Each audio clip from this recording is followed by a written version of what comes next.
Hello all, Thursday evening 2 நாளாக குட்டி ஸ்கூல்லேருந்து வந்ததுக்கு அப்புறமா தான் பொறுமையாக ஈவினிங் ஸ்நாக்ஸ் ரெடி பண்ணி கொடுத்துட்ருக்கேன். லஞ்ச் பாக்ஸுக்கு பொட்டேட்டோ ரைஸ் பேக் பண்ணி கொடுத்துருந்தேன். அவங்களோட ஃபேவரேட்டுங்கிறதுனால கொஞ்சம் கூட மிச்சம் இல்லாமல் நீட்டாக சாப்பிட்டுட்டு வந்திருந்தாங்க.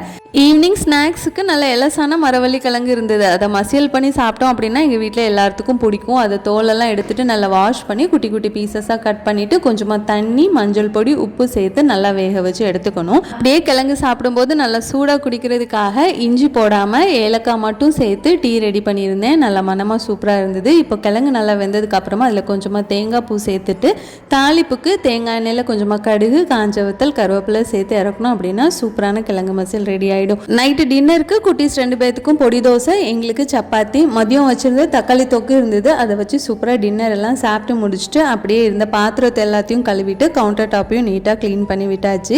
அவ்வளோதான், இன்னைக்கு டே சூப்பராக போச்சு. நாளைக்கு இன்னொரு மினி விலாகில் பார்க்கலாம்.